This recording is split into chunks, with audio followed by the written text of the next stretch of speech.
It's Believe it live. says we're live. It says it's being live streamed. So hello. All right. Well, hello everyone, and welcome to our um, Media Shape Society uh, program today. Sorry, I got caught off That's guard. I okay. wasn't looking at the camera. So, It's a hello lot. everyone. Yeah. I'm Donna Guerin, founder of Global Lighthouse Studios. We connect teachers and students all over the world through the lens of music and the arts. And I'm joined here today by my co-host. Dan Roeder. I'm the Chief Academic Officer of the David Z Foundation, and we transform lives through the magic of music. Awesome. And we're so excited today to be able to welcome one of our Global Lighthouse Studios classrooms. And so I would go ahead and Miss Matthew, if you can introduce yourself and tell us what school you're from. So I'm Bhavna Matthew. I'm from Pathways World School, and I have my colleague Miss Lisha Monti, Miss Apurva, who are joining us. Hello, good We morning. Good Hello. morning. How are you? Good and morning. Miss Nikita Good Mehta. morning. To have you with us. Am I visible? It's Yes. our wonderful team, and we have students from I think 30 students of Yes. grade 4, and Wonderful. their So age cool. group varies from 7 to 8. Wonderful. Well, so glad you could be here today. We're so excited to get started with this workshop. So, Dan, I'm going to let you go ahead and you can run the slideshow, and I'll hand the mic Yep, over to you.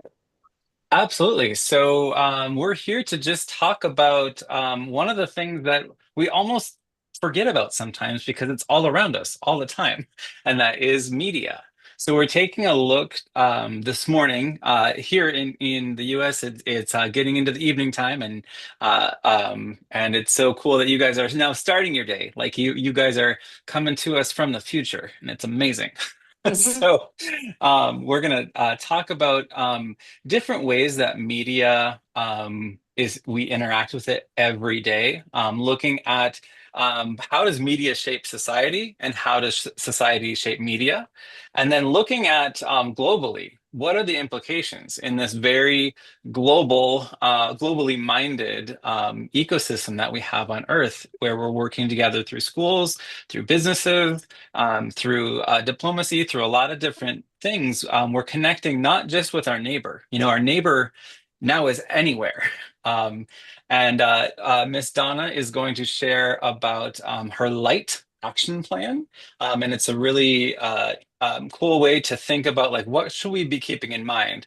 And then we're going to look at some best practices, some things that we can do as global digital citizens, and ways that we can think not only about connecting with each other, but how we connect with each other. I always like to think of the questions: what are you bringing to the table? Why are you there?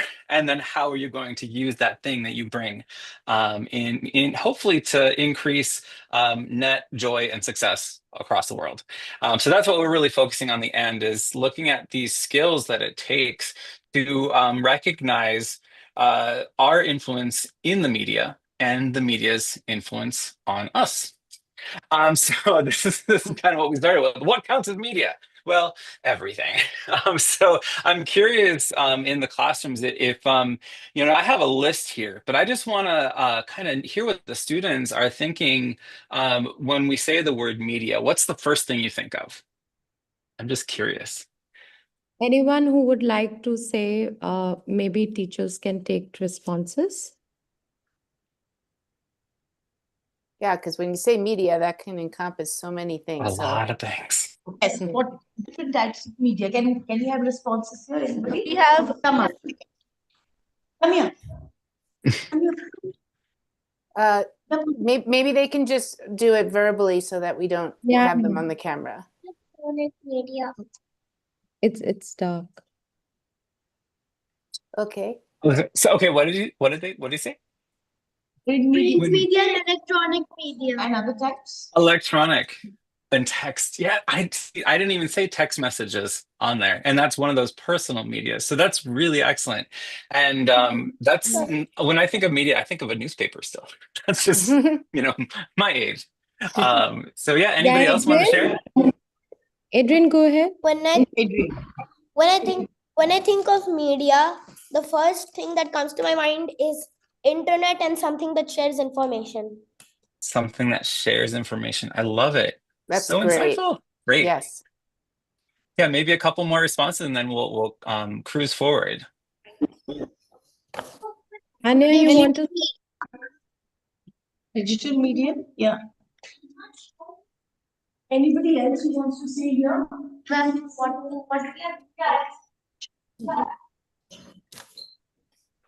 Hello. When I about print media. Yeah.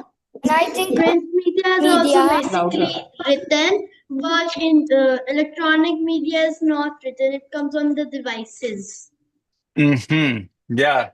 You know, it's interesting. A lot of you have experience with these, cell phones, tablets, all of those things that are different media on Adira, that you want to say device. something? Yeah. Yes, Avantika, Yep. yes. Yeah, Adira, let's take allow. one last one. Great. I Ma'am, think what counts as media is electronic media, like is already written types of electronic media in what counts as media, but what electronic media really is the media that we see on screens, laptops, and other devices that will be used to share information, do calls and messages, and also for advertisement. Oh my goodness. Such great Advertisement. responses. Yeah. So I think we'll have some we'll other take opportunity. Siddhartha. Yeah, last one. Last Yep, go ahead. response. Yep. Siddhartha, just the last response. Yep. So when I think of media, I think media is when you go onto the internet or Wi-Fi and you play some, or you search for things, or you play some game. Mm-hmm. Yep. What's really funny, I did put games on here, like video games, websites, audio. And one of the things that I didn't name specifically in audio is music. And that's like kind of what I do for like a job. So it's, that's just goes to show that media is really all around us. When I was your age, oh my goodness, I just said it. When I was your age, when I thought of media, I thought only of newspapers and articles and magazines and periodicals, things like that that are printed. And that's just one little thing on this list. But we're also looking at social platforms. We're connected to each other on these through that social media. Editorials, just different ways that we can share messages and boards on the internet. Websites that's just sharing information. AR and VR experiences, so like augmented reality, virtual reality. Advertisements are media. And then we're coming into a time when we're seeing this blend of everything where, we have media that could be even in our glasses. And we're seeing like an overlay, like a digital overlay of something that's going on. So it's a really interesting thing. And I always think of this AAA: algorithms, automations, and accelerated integration. So that's what I define AI as. I don't think there's anything, me personally, I don't think there's anything artificial about it. I think it's accelerated, it's fast, it makes putting things together a lot faster, right? And all those things shape what we see, and often that can shape what we think. So these are just things to really be aware of. And I like the owl. I just like, who? That's what I'm always asking myself on media. Who authored it? Who funded it? Who paid for it? Who designs it? Who is writing these algorithms? Who decides who can see it? Like the visibility? Who shapes the story? Who checks the facts? Who monitors the comments? And then who benefits and who loses? So these are things, we can kind of ask ourselves. If you guys want to even take some notes down too, as we're talking, I'd love to hear some thoughts. Maybe at the end, we'll have some more interactive questions. But I love that you guys are hopping right up to the mic. So here's this 3 overview of these opposites, or these dualities, is the fancy word, but these ideas where it's like this versus that. So one is misinformation versus disinformation. This is talked about a lot, but often the focus is not necessarily given that one has the intent to deceive. Like one is saying, I'm going to say something and I'm going to intentionally deceive you, or I'm not going to. I just didn't understand it correctly. Or it's kind of like the game of telephone, if you've ever played that. A message just degrades over time. So misinformation, it's like an oopsie, it's a mistake. So maybe it's false or incorrect. It's shared without the intent to deceive. To remember the difference, I always think of the D. Deceive is going to be disinformation. That's when you actually are trying to tell somebody, and we're looking at how this media influences society. So you're trying to tell somebody a story, a fish tale, like you're trying to get them to believe something and twist some evidence in a way to support that. And you're making a claim, but it's not true. And it's not true. So that's the big difference. I think it's really important to keep in mind, because when it comes to calling somebody on that and saying like, hey, you sure about that? It's important to know if they meant to deceive you, and then that's a whole different conversation. Or if maybe there's a moment where you can educate each other, you can share information, and you can inform each other of what is factual and objective. So that's the other one. That's another big one, is objective versus subjective. So to be objective, I always like to imagine myself as a news reporter. Back in the day when we had printed media, we had the newspapers. You had like the newspaper reporter in New York with the trench coat, and the hat and everything, and the press pass. So you're just observing things, and you're not putting your ideas into it. So you're seeing an object. Right? It's something that has no judgment. It's based on factual evidence that is widely proven, deeply accepted, whatever, all the things that make it not containing your opinion. There's a whole other way to influence society and to influence each other's thinking that is based on our opinion, on our feelings, on our emotions. And it gets a little tricky because a lot of times both of them can change the way we think, right? So we just have to know what is going to be objective, like you see the object, you're reporting the object, or is it going to be subjective? Is it something that you have some thoughts about, and you have some information that is attached to your personal experiences, maybe?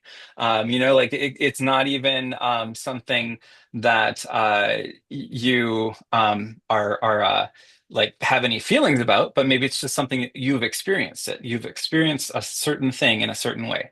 So we have to be very not cautious, but aware. We have to be aware of when it's appropriate, especially in school, and in reporting information, when it's appropriate to be objective, and when it's appropriate to be subjective. So I want to see if we can have maybe one student for each. It would be great to see if somebody can think of an example where we would want to be objective and we want to not put our opinion in it. We want to just share the facts. When is a situation where media should really be objective? What do you guys think? So remember, an instance where you are not putting your opinion, right? You're just stating facts. Mm-hmm. Or if you can give us an example of maybe something that you've seen on the television or on your iPad that is an example of something that's objective.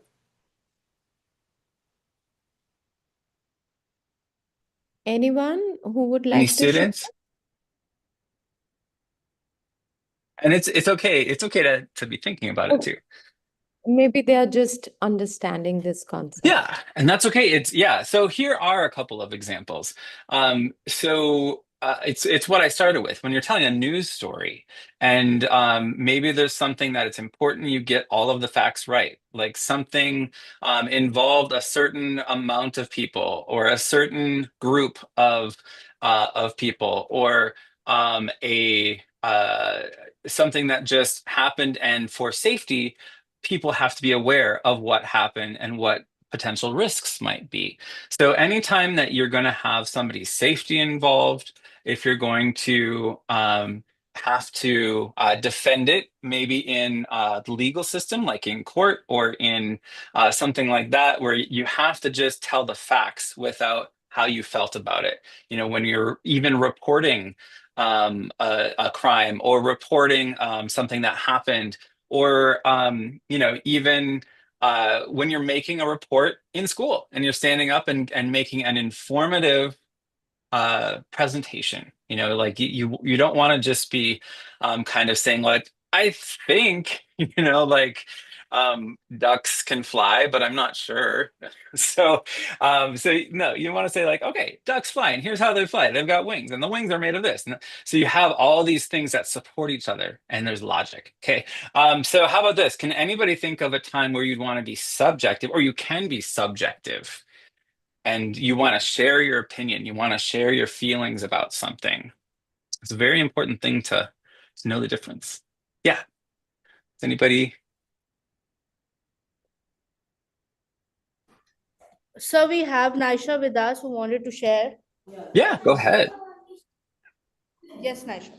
So my subjective is it's based on my personal feeling, like my own opinions, how I feel, and it feels more when I should not share sometimes, when I shall share.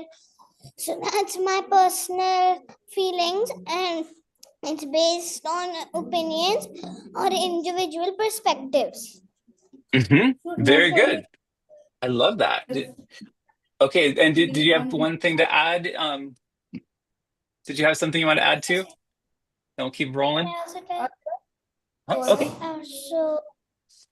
So an example can be, so if I have a personal feeling about like my family, I love them, and other people don't like sometimes, like other people don't like these types of friends, and we do. So it's like a friendship bond, but that bond is not with other people, so that can be a personal feeling with us. I love it. And this just popped in my head too. Here's an example, and then we'll move on to the last pair. So to be subjective would say, "What do you want for dinner?" And then you answer the question. And to be objective, "What did you have for dinner?" It happened. There's a fact. We can prove what you had for dinner. So that could be a really simple way. I like to talk about food and music. So that's all right. And the last one. Thank you so much for that answer. That was a really good check for understanding. And did you have something you wanted to add? Yes. Also, that when you think about this subject, it's like you have this personal feeling that you have a very good friend. So you're very happy that you have this friend. But other people do not like that person, so they do not let them play with you. So that's why it's like, for the public, the friend is not that good, but for you, they are a very, very good friend. Yeah, that was a very good answer. Because you connected it to our last pair, which is public versus protected. And that's wonderful. So thank you. So yeah, when you're talking about friendships, those are very subjective things. It's saying like, I really, my friend makes me happy. That's a subjective thing. It's a tied to an emotion. Whereas an objective thing would be, my friend and I just went bowling. It's something that happened. Right?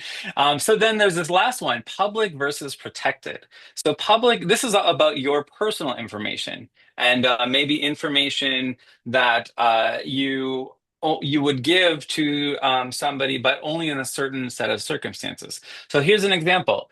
Public information could be something that you posted on social media, or a meme that you made up, or if you made a comment on somebody. That's something that, for better or worse, sometimes it should not be public, but like, people make comments that they have to know that these things are public and they can be passed on with or without your control. Anytime something, this is just to be aware of in media, if something is public, then that means you don't have any control over it anymore. It can go and it can spin around. And so that's why it's very important to have some information that is protected.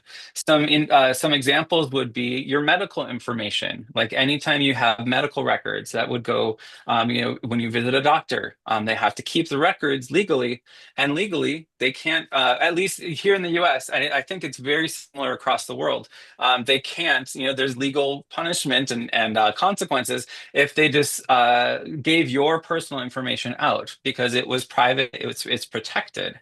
Another thing might be if there's certain, like, government documents or anything like that is going to be personal information, and it's protected. So you want to be sure that you are protecting those. And so important example for all of you, I'm sure you've experienced it, but passwords are hopefully is something that you're keeping protected.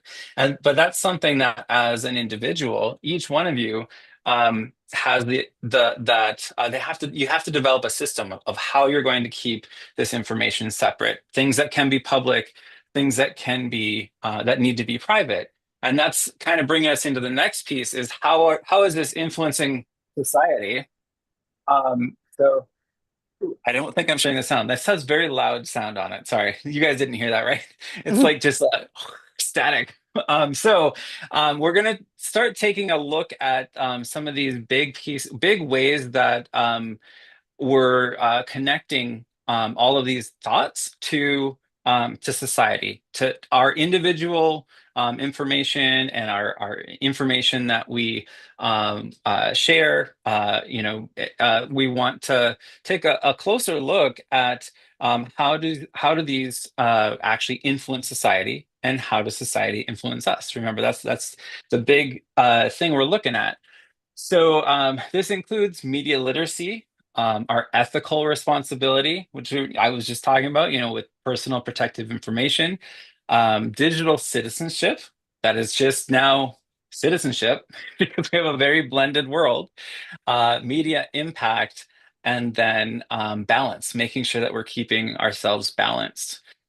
So we're just going to kind of cruise through these a little bit quicker, because I appreciate the discussion we had. But this is really just a couple of questions we can ask ourselves.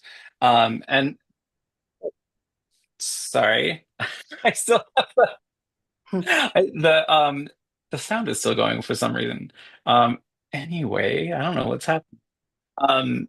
So looking at ourselves as okay. Okay, sorry. That was it was crazy. Like I was attacked by the media. So looking at ourselves as global citizens, and looking at how this media crosses the world, because even if we don't say go to a neighboring country or across the world to another country or somewhere, our media goes there in the less than the blink of an eye. So you have to be considering that the things that you're putting out as media, and the things that you're consuming, are going to be ethical, that they're going to be something that will improve your life, hopefully, and not overwhelm. So there's a lot of things that we can talk about, but again, one of the biggest is information. And how it's being spread. So here's an example. A trending story or meme could have a really big impact. But if it is something that is based on misinformation or disinformation, or if it's something that was private but was made public, or if it's something that was objective and somebody kind of put a subjective spin on it, this is where all of these play together, right? So it can become misleading or dangerous, when we have information that is being shared in that way. If there's context that is missing or incorrect. So context, it's Miss Donna, what is context? What is Like, how would you context? explain context? Well, putting something in perspective or having you anchor it to something. So, for example, if you just randomly said, I don't like broccoli, but there's no context, we don't know why don't Like, you like why? broccoli and why are you telling me that? So context is very important to be able to give people that you're speaking to or people that you're having a conversation with a reason as to why you're sharing that information with them, right? Right. And Yeah. I just wanted to jump in, Dan, Yeah, go for it. just because we're supposed to be done here in like just a few minutes, and I know we I still know. have quite a bit A little bit. to share. And so before, what I'm thinking is, if it's okay with the teachers, perhaps we can do like a part 2 next Thursday morning, because we still have quite a bit to share, and I don't want to try to rush it all in 5 minutes. So we can like naturally conclude after Mr. Daniel's done with this part and maybe play a song for us on the way out. But if you're okay with that, I would love to be able to come back and do the part 2 of the presentation. So is it okay if we can stretch for 10 minutes? Do you have time? I'm good. I mean, we You know, have if time. that's Donna, Yeah. I know it's getting Okay. late there. Yes. Yeah, that's fine. I can do about I 10 more understand, minutes. but if we move to next Thursday, which means then we are on this inquiry right now. That's Got the it. Okay. Gotcha. Okay. Okay. Yeah. Well, we're just about finished with this piece, and then I'll pass the baton to you, Donna. And we can I'll kind of fast track these last couple pieces. But what we really wanted to kind of give all this information about is so that we know what to do. You know, we have practices. So I loved what you said about broccoli. If you said, I don't like broccoli, is that okay to say? Probably. It's an opinion, but it might not have any context. But what if you say, if you make a big old post on social media and say broccoli is evil?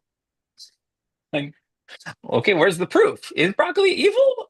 So we just have to kind of look at how are we representing our thoughts, and then here's just a couple questions, like whose voice might be missing in the conversation, and what is your objective? What are you trying to do in creating media? Are you trying to prove that broccoli is evil? Are you trying to prove that we should all eat broccoli because it has nutritious, things, nutrients in it that are very important for growth and brain development? So you can. It just really all boils down to what is your objective? What are you trying to say? And so here's just a last couple pointers. Always verify before you share. And then Donna, what I think I'll do with this little activity, I can give them that to the activity we're going to do together. I think that would be a fun thing to maybe do later as a class. But make sure that we're verifying information, and then we're asking for consent when we are sharing anybody's information or taking a picture or sharing a video. It's so easy to to just do it because it's so naturally normalized now. And then make things accessible. So here is this piece, Ms. Donna. And so what I was going to say for this, a good way to practice this is, if you guys, as a class, I would love to hear how this goes. If you just look up tree octopus. So I would love to have the students gather information about the history of the tree octopus from the Pacific Northwest in the US. Yes, go ahead. Excuse me, sir. Yep. So we have Manvi with us. She wanted to ask questions. Not a question, I wanted to say something. Okay, please. So on the last to last slide, like once there was a trend in which this is evil, that is evil, but there's no proof. And I'm like, it's just a doll. Where's the proof?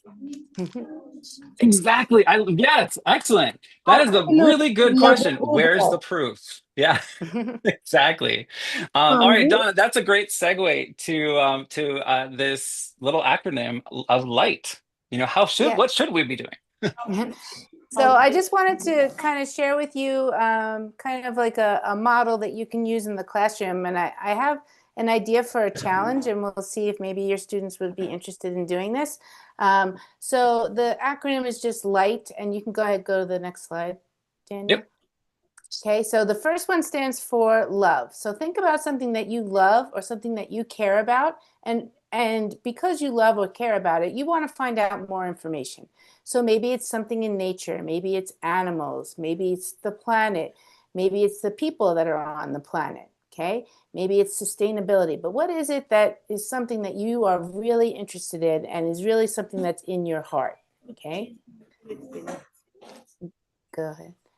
So then you can take that thing that you love and think about, how can I not only learn more about it, but how can I show the information in a way that is fun for me, to be able to share information about what it is that I love. So maybe that's through photography or animation, or maybe film, or maybe it's a podcast, right?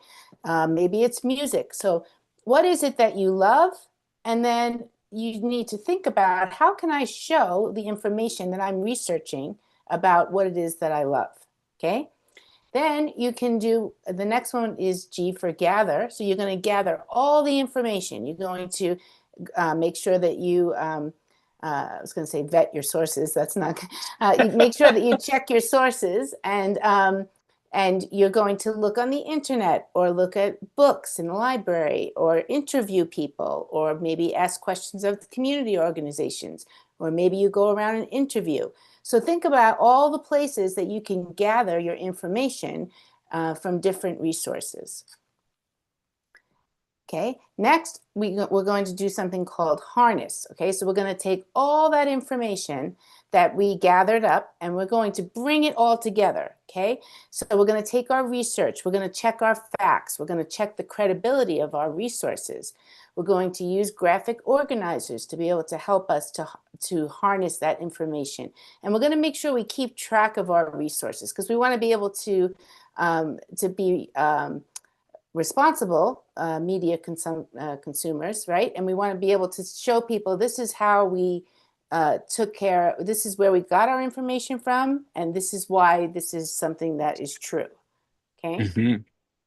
Okay, then finally is take action. So there's lots of ways that you can take action, but I know that when I was teaching 4th grade a few years back, I actually did a newscast with my students, which was really fun. So I had them each take, different parts of the news. So here in the US, we have weather, we have, current events that are happening. We have maybe things that are happening in your own little neighborhood, okay? And then we actually filmed a little newscast, and we put together a newscast. So that's a kind of a fun way to take action. But there's lots of different ways. You can create a website, you can make a music video, a podcast, a photo essay, you can create a short film. So there's lots of ways that you can take that information. Remember, you're starting out with what you love, then you're going to take that information, you're going to research it, then you're going to put it all together, and then you're going to take action. So well said.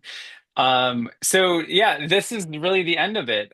So we wanted to leave you guys with a protocol. It's a 5-step protocol that will help you as you're engaging with that creative acronym LIGHT. You know, you're actually gathering information and sharing it. Things to keep in mind. So you always want to verify sources and dates. That's what Ms. Donna was saying about vetting it. You got to check it. and then put it in context. And like, if you need to give credit to authors, you can't say it's your information. If somebody wrote a poem and then you say, I wrote this beautiful poem and now I want to share it with you. You want to give credit where credit is due. And then minimizing harm. That's keeping track of privacy and safety. So that's being safe and alert. Cite and attribute clearly. To cite a source means that you tell where it came from, and somebody can look back and verify it. So that's where all of us together as a community, as a society, we're kind of helping each other to stay. To keep our information that we share within the appropriate context and factual and true. And then practice sustainability. That's another big piece, especially as we're getting into the age of AI. I really am excited to hear a lot more conversations about how this energy that we need to feed this very large opportunity that we have in accelerated integration. But how is that going to be done in a sustainable way? How is that going to be done so that everyone can have access for a long time to media, to different types of media? And so here's the call to action for you guys, and just putting these into context, because we're talking about context. This is where I would love to have you guys look up the tree octopus. So you can write it down. You can just remember, I have to write a report about the tree octopus. And I'm really excited to see how that turns out. So, verifying the information, contextualizing it, and then, looking about this minimizing harm, giving attributions and credit where credit is due, and then thinking sustainably. So, thank you Dan, guys. can you go back Yeah. to the previous slide Sure. so that we take a screenshot and we'll do that in the classroom? Sure. tree. Yep. Just let me know when you have the screenshot. So this can be a step-by-step engagement which we can follow. Yeah, and I'll send you the presentation as well, so you can have the whole presentation. And I think this is almost the end. There's a little teacher thing I'll skip to. Just go to our contact. There we are. That's us. So if you're watching this online in the live, then you can check out what we're doing. And we love having conversations like this. And students, amazing job. Like, it was so great to hear not just your thoughts, but your very engaged and thoughtful thoughts. So it's amazing. Yes, it was such a pleasure Do you to have see you all. questions? Yeah, are there Sure. questions? Do you have? I wanted to say something. Like when Manvi said that broccoli is evil, how is the proof? Many people say that Labubus are evil, but where's the proof?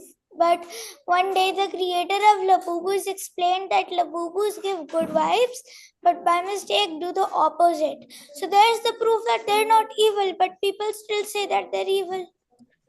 I love it so much. I've heard about these Labubus. I don't know what they are, but I'm pretty sure I need to find that out. So I am inspired to check out some Labubus media are about a Labubus. toy made in China. Amazing. Well, thank you so much. And now I think, we have the tree octopus, we've got broccoli being evil, and Labubus. I can't think of a better way to spend a half hour. Awesome. Wonderful. All right. Well, thank you guys so much. We really appreciate you coming and enjoying our workshop today, learning more about media. And did you have one more question? Yeah? Yeah, so I had a question. What if you find some news and you don't think it's true? How do you find out? Ooh, Miss Donna, there's a slide on that. I can answer that. But do you have an answer? Well, I'm going back a little bit. Oh, no, if you have a slide for it, that's probably the best way to do it. There we go. So I'll send you guys the presentation as well, so you can get these things I just kind of blitzed by. But fact checking websites, there's a lot. In every region and country has their own. So I think that would be something that you guys want to check out, and maybe do as a class project is make a little like Google site, or just a one sheet that says, here's how you can here's the best fact checkers that we have.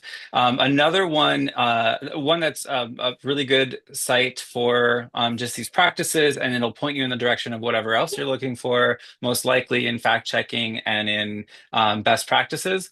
Common Sense Media is very good. And then Google has a free curriculum called Be Internet Awesome.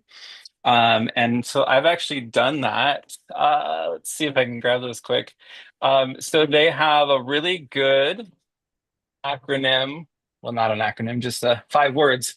So this is what you have to be: is smart, alert, strong, kind, and brave. So they have that curriculum.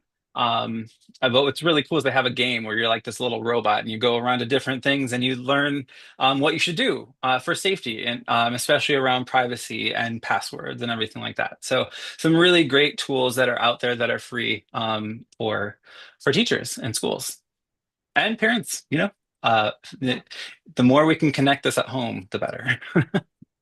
All right. Awesome. Well, thank you guys so much. We appreciate you being here today, and it was lovely to be able to be in your I classroom. also have a question. Yes? We know about Interland. It's a very fun game. We've all played it. So what my question is, like, if Google doesn't always tell the truth, so how will we prove that it's true without Google or stuff? Like, will we research while going to the places where it shows it has been taken place or something? I love that that you just that like making the claim and then just saying like, okay, so what do we do? And I think that is really great to just say like, well, how do I know? I would say what you just did: keep asking questions, and until you're satisfied with the answer, that something is verifiable, that something is even if something is true. Sometimes you have to ask yourself the next question: is it relevant? Is it important to what I'm doing? Is it something that is, going to be have some big consequences for better or worse? So I think if you keep asking questions like that, that's what you do. You just keep asking questions. I love that. So that's a good note to end on. So stay curious and keep researching. And we look forward to seeing what you do with this unit on media and perspective. And thank you for the opportunity to come to your classroom today. Have a good rest of your day, everyone. Thank you guys so much. Thank you, Bye-bye. Dawn. Thank you, Dan.